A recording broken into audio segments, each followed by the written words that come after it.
Welcome back to The Explainer. Today, we're diving into something absolutely crucial for anyone involved in animal rescue or community cat management, the biological clock of feral kittens. We're going to focus specifically on how to use physical milestones to accurately age these kittens, week by week, all the way from birth up to 12 weeks old. Getting this right is completely essential because the clock is always ticking on a very, very narrow window of opportunity. Okay, let's dive into this. You know the scenario. You find a litter of kittens outdoors, and the immediate instinct is to just pop them on a scale. 1 pound per month of age is the old classic rule of thumb, right? But here's the problem. Weight outright lies to us. If a feral kitten has been battling malnutrition, a heavy parasite load, flea anemia, or a mom who's just struggling to keep up, they are going to weigh significantly less than a healthy, well-fed indoor kitten of the exact same age. On the flip side, a singleton kitten nursing all by itself might actually be way heavier than you'd expect. If you rely on weight alone, you could miscalculate their age by several weeks, and that mistake can literally cost you the chance to help them. We need a much better, much more accurate method. So, to get to that accurate method, here's our roadmap for today. First up, the multimodal aging toolkit. Then we'll track the journey through weeks 0 to 4, 5 to 8, and 9 to 12. Finally, we'll wrap up with the critical socialization window. All right, let's jump right into Section 1, the Multimodal Aging Toolkit. The source material really hits the nail on the head here. It says for kitten aging, weight helps, but it is not king. The most reliable field estimates come from concordance. So what does concordance actually mean for us? It means we're looking for agreement across a whole bunch of different physical and behavioral signs. If the scale says 3 weeks, but the teeth are screaming 6 weeks, we gotta trust the teeth. We're essentially building a case based on biological facts that are way less impacted by missing a few meals. To build that case, it's all about stacking clues. Think of it like a biological checklist. We do factor in weight, sure, but it's really only super useful very early on. We need to look closely at the eyes. When do they open, and when do they shift from baby blue to adult colors? We check the ears. Are they folded flat or starting straight up? We assess mobility. Is the kitten belly crawling, or are they confidently running and pouncing? We look at dentition, which is basically the specific sequence of when their teeth erupt. And finally, behavior. Are they just stuck in a sleep and nurse cycle, or are they getting into vigorous social play? Stacking all these clues together is how you pinpoint the true age. And this brilliantly illustrates one of the absolute best clues we can stack, the dentition timeline.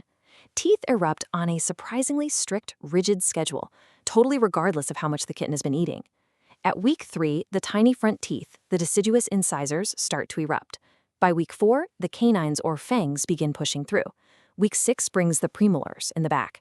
And then, at week 12, we hit a massive biological milestone. The baby incisors fall out, and the permanent adult incisors begin coming in.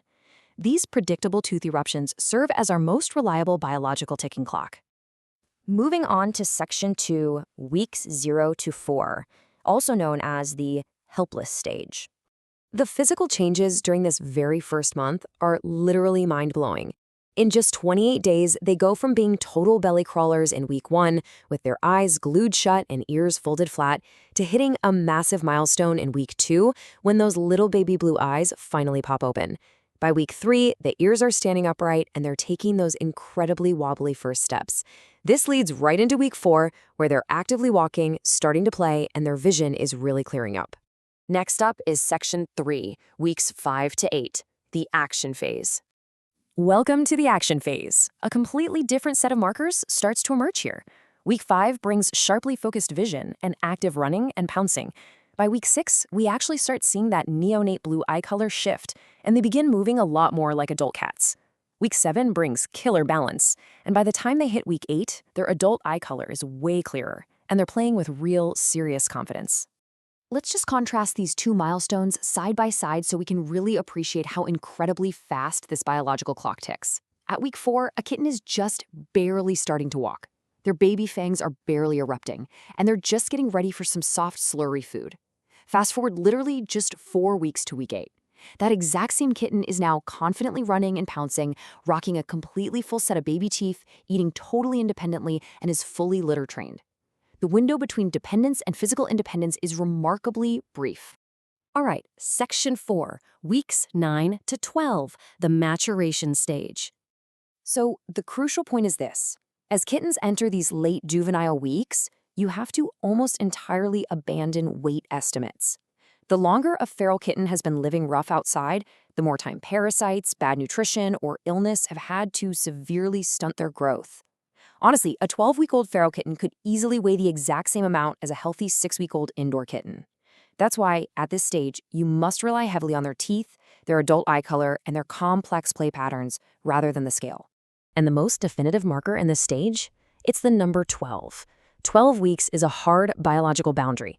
This is the exact moment those permanent adult front teeth start erupting, pushing the baby ones right out. It's also when their social play and physical coordination pretty much hit an adult peak. Bottom line, if you see adult front teeth, you know for an absolute fact that the kitten is at least 3 months old, regardless of how tiny they might appear. Which leads us perfectly into Section 5, the critical socialization window. The absolute most important numbers you're going to see today are 2 and 9. The sensitive socialization window for a feral kitten falls strictly between 2 and 9 weeks of age. Some behavioral experts even narrow that peak window down further to just between 2 and 7 weeks. During this brief time, their brains are uniquely wired to accept new experiences, like humans, as totally non-threatening. Past 9 weeks, and definitely by the time those adult teeth come in at 12 weeks, socializing a truly feral cat becomes incredibly difficult. Prolonged indoor confinement, trying to force socialization on an older feral kitten, usually just causes extreme distress and is detrimental to their welfare. You really have to catch them in this golden window. But if you do catch them inside that window, you follow a very specific, progressive set of steps. First up is presence. Start with brief, super calm sessions just being near them while they eat. Second, food association. Sit right in the room while they're eating high-value wet food, progressively moving the plate closer and closer to you. Third is touch. Once they tolerate you being there, begin gentle, interactive handling, but always paired with that food. And fourth, handling. This is where you gradually introduce adopter-style experiences, like settling in a lap, gentle restraint, and being picked up. Now, what's really interesting about this slide is the psychology behind these rules. Cats are exquisitely sensitive to aversive learning. This means a single forced, terrifying episode, like grabbing a kitten before it's ready, can literally erase days or weeks of your hard-earned progress. So sessions must be brief, frequent, and positive. Touch must always follow tolerance. Never, ever force it. You want to introduce stepwise novelty, completely avoiding flooding them with overwhelming situations. And crucially, experts agree, if a feral cat is over 4 months old and entirely unsocialized, avoid prolonged indoor confinement. It simply causes terror without any behavioral payoff. And that brings us to the ultimate question. The biological timeline we just walked through isn't just neat trivia. It's a vital, life-saving tool. A kitten's teeth, eyes, and mobility are telling you exactly how much time you have left to completely change their future. So with that socialization clock constantly ticking, will you be ready to read the clues the next time you find a litter outdoors? Think about how you can apply this multimodal toolkit out in the real world, and I hope this leaves you eager to dig even deeper into community cat management. Thanks for hanging out with me on this explainer, and keep observing those clues.